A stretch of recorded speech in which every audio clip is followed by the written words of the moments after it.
Hello friends, स्वागत है आपका एक बार फिर से आपके अपने लीगल चैनल सोच पर प्रहार में। मैं हूं एडवोकेट सनी शर्मा। और दोस्तों, आज के इस वीडियो में फिर से हम कुछ प्रैक्टिकल बातें जानेंगे आपके मैट्रिमोनियल विवादों से संबंधित, जिससे डेफिनेटली आपको राहत मिलने वाली है और कैसे आपको बढ़ना है आगे और कैसे जीतना है इस युद्ध को, ये आप सीखने वाले हो। दोस्तों, ये पूरा का पूरा गेम सीखने का है और सीखने के साथ साथ जो आप सीखते हैं उसको इंप्लीमेंट करने का भी है। अगर आपने कुछ सीखा, आपने एक कान से सुना, दूसरे कान से निकाल दिया, मतलब कि आपने उसको इंप्लीमेंट ही नहीं करा, तो वो सीखना आपका बेकार हो गया। आपको सीखने का बेनिफिट तभी है जब एक किसी वीडियो में आप कोई चीज देख रहे हो और आप उसको इंप्लीमेंट करते हो। डेफिनेटली वो इंप्लीमेंट करनी आसान नहीं होती। आप सबसे पूछते हो, आपका यही होता है, सभी लोग अलग अलग बताते हैं, आप कुछ और बताते हो, हम जिनसे मालूम करते हो कुछ और बताते हैं, वो चीजें हो नहीं पाती। डेफिनेटली उन चीजों को करने के लिए जो कि आपको बताई गई हैं, आपको थोड़ा सा लीक से हट करके काम करना पड़ेगा और खुद से मेहनत करनी पड़ेगी। और जिन्होंने करी वो निकल गए बाहर। डीवी के केस उनके 2-2 साल से स्टे पड़े हुए हैं, 498 2.5 साल से स्टे पड़े हुए हैं। लड़की वाले पीछे भाग रहे हैं कि सेटलमेंट कर लो, पर वो सेटलमेंट कर नहीं रहे, क्योंकि अब उनके मन में है कि इन्होंने हमें इतना परेशान किया तो क्यों ना अब हम भी थोड़ा सा इनको भगाएं। दोस्तों, ऐसा भी हो जाता है, ऐसे मामलों की कोई कमी नहीं हमारे पास। लेकिन वो लोग होते हैं जो अपने मामलों में चीजों को सीख करके उनका इंप्लीमेंट करते हैं। कितना मटेरियल आपके पास गूगल पे, यूट्यूब पे आज के समय पे अवेलेबल है। आप क्या करते हैं? आप जस्ट देखते हैं लेकिन इंप्लीमेंट नहीं करते। अगर आप इंप्लीमेंट करने लगोगे तो दोस्तों, ये लोग जो कि आज के समय पे झूठे केसेस कर रहे हैं, इन लोग को समझ में आ जाता है कि सब चीजें करनी इतनी आसान नहीं है। अभी मैं आपको एक ताजा उदाहरण बताता हूं। मैं दोस्तों एक केस में था और उस केस में भी पहली आई थिंक दूसरी डेट थी, और दूसरी डेट पे लड़की ने बोल दिया कि भैया मुझे तो अमाउंट चाहिए। कितना अमाउंट चाहिए? 35 से 40 लाख रुपए चाहिए दूसरी डेट पे। इट मीन्स आपका मोटिव क्लियर है ना। आपने केस इसीलिए किया क्योंकि आपको लगता था कि केस हो जाएगा और उसके बाद जो है आपको उसके नाम पर जितना आप चाहोगी उतना पैसा मिल जाएगा। दोस्तों, लड़का नहीं आया था, तो जो अपोजिट पार्टी के वकील साहब थे उन्होंने मुझे बोला कि भैया लड़की की डिमांड है 35 से 40 लाख रुपए से कर दो। तो मैंने उनसे बस ये बोला, मैंने कहा ऐसा है, अगली डेट पे आप मुझे कॉपी रिसीव करा देना, केस लड़ेंगे। अगर लेना है तो 7 लाख रुपए मिलेंगे, 7 लाख रुपए ले ले। कि ना ना ना, 7 की तो बात ही नहीं करेगी, 35 से नीचे तो बात ही नहीं कर रही। तुमने कहा तो फिर उसे बोलो कि केस लड़ ले, लड़के की एक नौकरी है, बस उसकी सैलरी, उसकी इनकम है। तो सामने वाले मुझे कहने लगे कि यार उसके प्रॉपर्टी भी तो है बहुत सारी। अभी बहुत सिंपल सी बात है, क्या कोर्ट प्रॉपर्टी भी दिला देगा? कोर्ट तो वही दिलाएगा ना जो मंथली है। तो बहुत सिंपल, हमने उनको मना कर दिया क्लियर कट, बोला आपको जो कोर्ट से मिल रहा है आप कोर्ट से ले लो।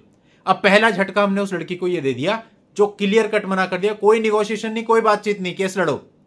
इससे क्या होगा? धक्का पहुंचेगा, कहीं ना कहीं उसको लगेगा कि हाँ भाई यहां पे इतना आसान नहीं होता है। और जितना देखो आपके एडवोकेट के बिहेवियर पे, एटीट्यूड पे बहुत हद तक ये बात डिपेंड करती है। क्लियर कट मना कर दिया कि ठीक है लड़का जेल चल जाएगा तब भी 1 रुपए नहीं देगा, कोर्ट से आप बनवा लो, जो मेंटेनेंस बनवाना है, जो लीगली आपको मिलेगा वो मिल जाएगा, लेकिन हम आउट ऑफ द कोर्ट कोई पैसा आपको नहीं देने वाला है। तो दोस्तों, आप सेकंड टाइम जब लड़की बात करेगी ना, मुझे पूरा विश्वास है वो 35 से 15 पे आएगी, क्योंकि उसको पता है कि 35 नहीं मिलने वाला किसी भी तरीके से। टाइम लगेगा, हो सकता है 1 साल लग जाए, हो सकता है 1.5 साल लग जाए, लेकिन इससे ज्यादा नहीं लगेगा। मुझे पता है 1.5-2 साल में मामला वही जो 7 लाख बोले ना, फिर हम 7 भी पूरे नहीं देंगे कि हमारा भी तो खर्चा हो जाएगा, वो खर्चा काट के देंगे 7 भी। तो दोस्तों, कहने का मतलब है इन चीजों को आपको घबरा के नहीं चलना कि मेरे ऊपर एफआईआर होगी, पुलिस वाला हैरेस कर रहा, मेरे माँ बाप का ये हो जाएगा, मेरे बहन भाई का, जीजों का ये हो जाएगा। कुछ नहीं होता किसी का, सब अपने अपने घर पे बैठे आराम से। कभी किसी को हम लोग कोर्ट नहीं बुलाते जब तक कि बिल्कुल ऐसा नहीं है कि हाँ उनके सिग्नेचर चाहिए, उनका अपियर कराना है, अदरवाइज सब अपने घर पे बैठते हैं। स्टार्टिंग में सारे केसेस में हमारी जो मेन होता है कि सबको सेव कर दें, 498 पे स्टे लग जाए, सब अपने घर पे बैठे हैं, जिनके नाम हट गए हट जाए, एक पति रह जाता है। और वो पति भी अगर विश्वास करता है तो उसको हम कोर्ट नहीं आने देते जब तक कि उसका भी आना बहुत जरूरी नहीं होता। भैया घर पे बैठा आराम से, कोई बात नहीं, क्यों आना है 500-1000 किलोमीटर दूर, आराम से बैठो, कोई ऐसी बात नहीं है। तो दोस्तों, इस तरीके से ही आपको आगे बढ़ना होता है। कई बार मैं देखता हूं कि सर मैंने वीडियो तो देखा था कि भैया हम इनकी इनकम टैक्स में कंप्लेंट कर सकते हैं। कई बार बोलते हैं मैंने वीडियो देखा था सर, हम इन पे ये वाला केस कर सकते हैं। पर क्वेश्चन ये आता है, आपने आज तक किए कितने? बिना कुछ किए कैसे रिलीफ मिल जाएगा? नहीं मिलेगा ना। जो भी आपके लीगल रेमेडीज आपको अवेलेबल हैं उनको आपको अपनाना पड़ेगा, क्योंकि वो यहां पे होता है क्या है, देखो मैट्रिमोनियल में सामने वाला अपनी लीगल रेमेडी तो अपनाता ही है, उसके साथ साथ झूठ पे झूठ, झूठ पे झूठ करके एक के बाद दूसरा, दूसरे के बाद तीसरा केस करता रहता है। और आप एक्चुअल में जो आपके पास लीगल रेमेडीज होती हैं उनको भी उपयोग करने से डरते हो, घबराते हो।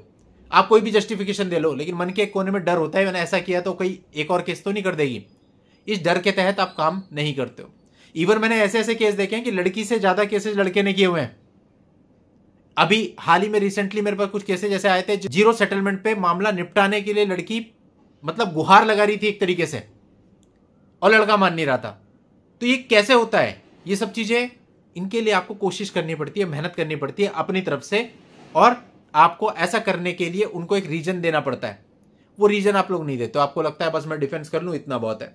ऐसे काम नहीं चलता है जीवन में। किसी को जैसे कोई एडवाइस दिया तो वो पहली शंका लिखेगा मैसेज पे, व्हाट्सएप मैसेज पे पहली शंका लिखेगा, सर अगर मैंने ऐसा किया तो ऐसा तो नहीं होगा, सर अगर मैंने ऐसा किया तो पुलिस मेरे पे एक्शन तो नहीं लेगी, सर मैंने अगर ऐसा किया तो कोर्ट से मेरे को कोई कंटेम्प्ट तो नहीं लग जाएगा।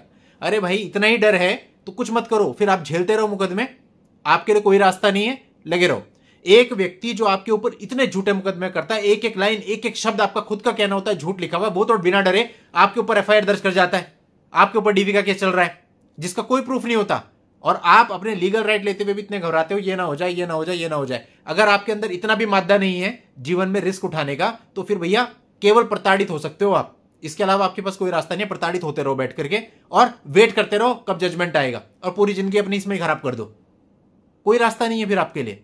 बात मेरी कड़वी बहुत लोगों को लगेगी, बहुत लोग हो सकता है कमेंट में भी उल्टा सीधा बोल दें, लेकिन सत्यता यही है, और सत्य बोलने से कभी हिचकना नहीं चाहिए, आलोचना से कोई फर्क नहीं पड़ता।